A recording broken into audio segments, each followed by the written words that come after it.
Everybody talking. And we are joined today by Susie Falk from the Falk Group Public Relations, and Jeff Wagner is back. A Racine mother has been charged with keeping her kids out of school for weeks. The Racine Unified School District reported her to authorities, claiming her two children missed a combined 54 days of school. We're talking about for an entire school year. And she now faces big fines, possible jail time. This mom says her children are good students. She has the report cards and awards to prove it.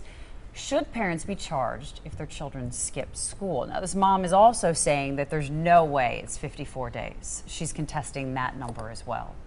Well, assuming for the sake of argument that the school district is correct, and these are also, by the way, these aren't like high school kids who mom's trying to get them to school and they're just truant. These kids are what, 7 and 8 or 8 and 9. So I mean, we're talking about young kids. Obviously, they've got to be in school. If they really did miss this much time, yeah, mom deserves to be charged. And the fact that they were straight A students, that might say more about Racine Unified Schools than it does about the kids and their attendance. Yeah, that's what I was going to say, is if they're getting straight A's, you know, shame on the Unified District and their standards. I'm a Unified project and product, but that just seems sort of extreme. My guess is that the truth lies somewhere in the middle, and that probably the Unified District tried to contact her. She's claiming that she hadn't been contacted. Maybe she missed a few letters.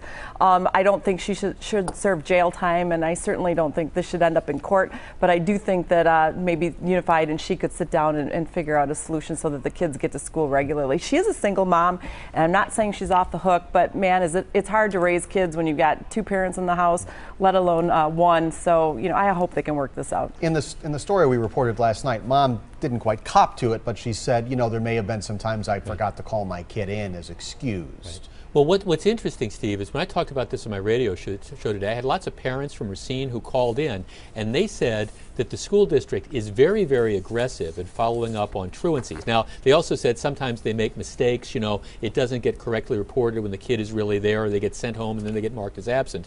But, you know, everybody who was calling in said the school does not let this go unnoticed, which does make me wonder how you could go this extreme type of situation. We're not talking about 2 or 3 days. We're talking about, what, 27 days for each kid, and them not do a follow-up. But as Susie says, hopefully they can sit down, come up with a plan, you know, to resolve, and then for the following year. Sure, and they're young kids too. I mean, you know, what, 7 and 8 or 9. I mean, you know, I don't think they're out there on the streets doing anything that they shouldn't be doing, but now's the time to nip it in the bud and get those kids back in class. Your kids wouldn't have missed that much school, would they, Ms. Falk? Oh, heck no. We will get to the bottom of this eventually, I am sure. All right, coming up next on For What's Hot. Again, we are joined by Susie Falk from the Falk Group PR and Jeff Wagner from News Radio 620 WTMJ. Well, in a split decision, the Supreme Court upheld one part of that tough Arizona immigration law, struck down 3 other parts of that law. Now, the part the justices upheld requires police stopping someone to make an effort to verify that person's immigration status with the federal government. Should police be able to check on immigration status if they stop someone? I think if they've been stopped for a reason that is, you know, breaking the law or something and not racial profiling, and I do think that that's what the split decision had. It's sort of a compromise, if you will, and so the police in the state are allowed to check immigration, but they're not allowed to do some racial profiling, which is to pull over people that look like they might be from illegal immigrants. And so I think this is the right thing to do for the Supreme Court. Yeah, here's the big picture problem that they have. You know, Arizona does have a huge problem with illegal immigration. The federal government says, hey, it's not really a state problem, it's a federal problem, so you can't pass laws, or you shouldn't pass laws that usurp our ability to control immigration. And that's all well and good. The problem is this administration is extremely reluctant to enforce a lot of its laws on illegal immigration. So then the people in Arizona are saying, well, okay, we got to end up doing something. Now, I agree with you, Susie. I actually think this decision, when all is said and done, is probably the right thing.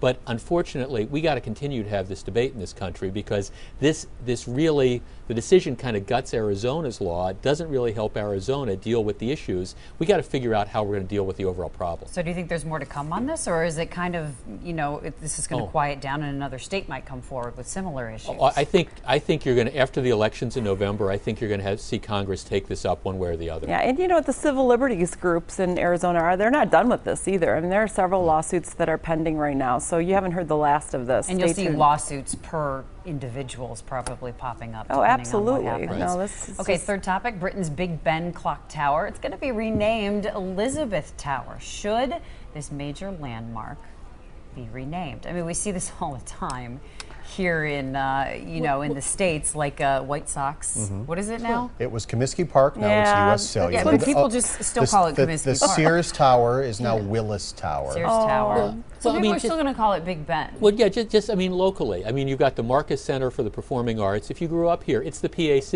It's Mecca. always going to be the PAC. The Milwaukee Theater, okay, it's the auditorium. That's what we knew it as. So, Yeah. you know, The old names stick. Oh, I think so. You know what? And we're not talking about sponsorship dollars here, right? It's Elizabeth, and Right. so I don't rename Fenway Park or the Eiffel Tower or Big Ben. I don't know. My staff and I are split on this.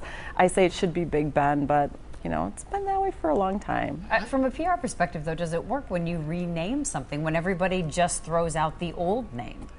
People won't throw out the old name though. They'll stick to Big Ben. No, There'll I mean, be two names. Right. What I mean is, like, people still refer Yeah. to places with the old name. So why even rename it? Because Yeah. you know, it They're it celebrating her Diamond Jubilee, and they're, you know, but you know, the Olympics are going on in London this summer. How about, you know, name one of the new stadiums after her, or create something new? I don't know Leave why. Big Ben alone. Right. Well, and also don't mess with Lambeau Field. I mean, can you imagine that? I you know? think that's pretty safe. All right. Oh. There would be a I would have thought statewide Big Ben would have uprising. been safe. What do you think the price tag is to For put Lambeau? a corporate name on Lambeau?